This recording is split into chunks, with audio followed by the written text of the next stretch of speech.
Class आज हम सूर का तीसरा पद पढ़ने जा रहे हैं। हमारे हरिहारिल की लकड़ी। उद्धव गोपियों को जो ज्ञान मार्ग बता रहे हैं उस पर चलने के लिए बार बार प्रेरित कर रहे हैं ताकि गोपियों को मोक्ष मिल सके। लेकिन गोपियाँ पूरी तरह श्री कृष्ण के प्रेम में लिप्त हैं, अर्थात डूबी हुई हैं। वह उद्धव से कहती हैं कि हे उद्धव, तुम पूरी तरह से इस प्रेम का महत्व नहीं समझ सकते हो। तुमने तो कभी प्रेम किया ही नहीं है। क्योंकि वो गोपियाँ उद्धव से कहती हैं कि तुम तो कृष्ण के साथ से अभी हमारे पास आए हो, पर फिर भी तुमने श्री कृष्ण से प्रेम नहीं किया है, तो तुम हमारी बातों को नहीं समझ सकते हो। उदाहरण देते हुए गोपियाँ उद्धव को समझा रही हैं। क्या समझा रही हैं? हमारे हरिहारिल की लकड़ी, मन क्रम वचन नंद नंदन उर, यह दृढ़ करी पकड़ी। जागत सोवत स्वप्न दिवस निसी, कान्हा कान्हा जकरी।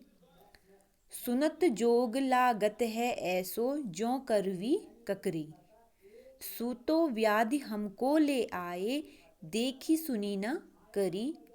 यह तो सूर तिन्हीं ले सौंपो, जिनके मन चकरी। अब इसका अर्थ देखते हैं। क्या कह रहे हैं यहाँ पे सूरदास? हमारे हरिहारिल की लकड़ी। हरि का मतलब है विष्णु, कृष्ण। तो इन पंक्तियों में गोपियाँ कहती हैं कि उनके हरि अर्थात श्री कृष्ण उनके लिए हारिल की लकड़ी हैं। हारिल का मतलब है, हारिल एक पक्षी होता है।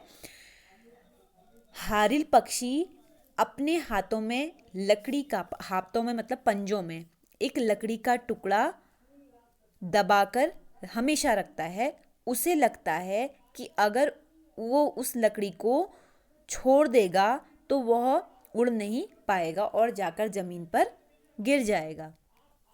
इसलिए हारिल पक्षी के लिए वह लकड़ी उसके जीवन का आधार होती है।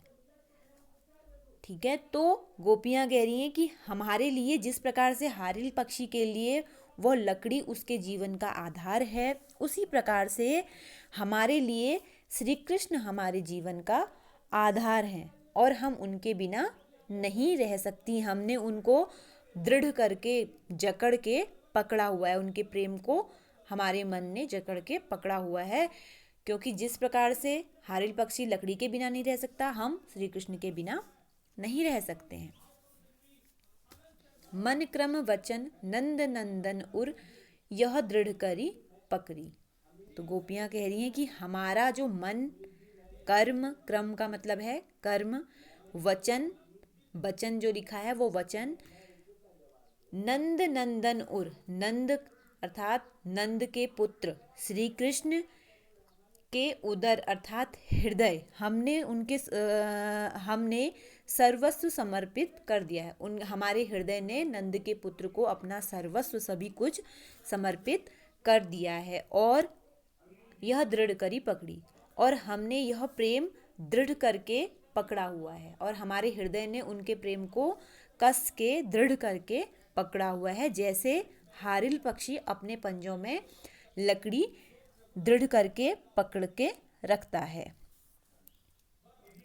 जागत सोवत स्वप्न दिवस निसी, कान्हा कान्हा जकरी।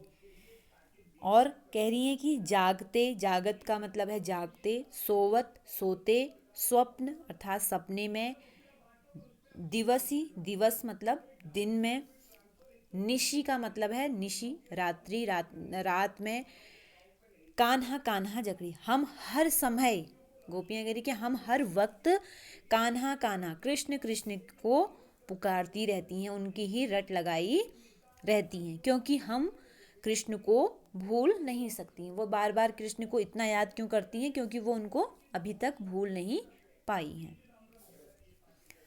सुनत जोग लागत है ऐसो, ज्यों करवी ककड़ी। आगे कह रही गोपियाँ कि तुम्हारी यह योग की जो बातें हैं, योग मार्ग की जो बातें हैं, उनको सुनकर हमें ऐसा लगता है माना प्रेम रूपी मीठे फल को खाने के बाद सुनत जोग लागत है। सो तुम्हारे इस जोग के संदेश को सुनकर हमें ऐसा लगता है मानो हमने मीठा फल, प्रेम रूपी जो मीठा फल है उसको खाने के बाद कड़वी ककड़ी, करवी का मतलब कड़वी, ककड़ी का मतलब है ककड़ी, जिस मानो ऐसा लगता है हमने मीठे फल के बाद कड़वी ककड़ी खा ली है, जो अब हमसे नहीं खाई जा रही है, जिसे हम ग्रहण नहीं कर सकते हैं। हाँ, प्रेम, कृष्ण का जो प्रेम है वो हमारे लिए मीठे फल के समान है, और आपका जो योग का जो संदेश है, ज्ञान मार्ग जो हमको दे रहे हैं, वो हमारे लिए कड़वी ककड़ी के समान है, जिसे हम खाना नहीं चाहते हैं और नहीं खा सकते हैं। आगे कह रही हैं, सूतो व्याधि हमको ले आए, देखी सुनी न करी। कह रहे हे उद्धव, तुम ऐसी व्याधि का मतलब है ऐसी बीमारी, ऐसा रोग कहाँ से ले आए हो, हमारे लिए लेकर आए हो, जो हमने ना तो कभी क्या कर रखी है, ना ही सुनी ना ही देखी, ना ही हमने कभी सुनी है और ना ही हमने कभी देखी है, देखी भी नहीं है हमने, सुनी भी नहीं है, और आज पहली बार ही हम ये तुम्हारे मुंह से इस योग के संदेश को, इस कड़वी बातों को सुन रहे हैं।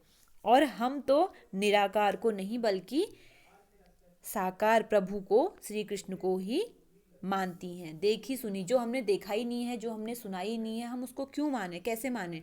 हमने तो केवल कृष्ण देखे हैं, हमने कृष्ण सुने हैं, तो हम उनको ही मानती हैं। हम तुम्हारे इस बीमारी को, इस व्याधि को, इस योग संदेश को नहीं मानती हैं। यह तो सूरत नहीं ले सौंपो जिनके मन चक्री। यहाँ पर आगे गोपियाँ कह रही हैं उद्धव से कि हे उद्धव, यह तो सूरत नहीं ले सौंपो, यह तो अपना योग का संदेश उन्हीं को सौंपो, किनको? जिनके मन चंचल है, जिनके मन चक्री का मतलब है चंचल है। तो यहाँ पर गोपियाँ कह रही हैं उद्धव से कि हम पर तुम्हारे योग के संदेश का कोई प्रभाव नहीं होता है, और तुम अपने इस योग के संदेश को उन लोगों को सौंपो जिन्होंने अभी तक क्या किया है, किसी से प्रेम नहीं किया है, उनको। हम तो पूरी तरीके से श्री कृष्ण के प्रति समर्पित हैं, हम पर इस योग का संदेश का कोई प्रभाव नहीं होने वाला है, इसलिए तुम हमको इस योग से दूर रखो। ठीक है, तो आज हमने इसका अर्थ जाना है, और अब मैं इसमें से कुछ क्वेश्चन आपको गृह कार्य के लिए दे रही हूँ। पहला प्रश्न है, आप नोट कर लेना, योग की बातें गोपियों को कैसी प्रतीत होती हैं? योग की बातें गोपियों को कैसी प्रतीत होती? ये जो प्रश्न है इसी पैराग्राफ में से है, और इसमें से आपको अर्थ में से छांट कर लिखना है। दूसरा प्रश्न नोट कीजिए, गोपियाँ योग का उपदेश किन्हें देने को कहती हैं? किसको देने के लिए कहती हैं? गोपियाँ योग का संदेश किन्हें देने को कहती हैं? ठीक है। अगला प्रश्न, तीसरा प्रश्न है, गोपियों की दृष्टि में योग कैसा रोग है? फिर से नोट देख लो, गोपियों की दृष्टि में योग कैसा रोग है? ये 3 प्रश्न आपने इसके, जो मैंने आपको इसमें अर्थ बताया है, उससे छांट कर लिखने हैं, और कल को हम इसके आगे का पैराग्राफ पढ़ेंगे। तब तक के लिए आप इसके प्रश्न के उत्तर को करके दिखाइएगा।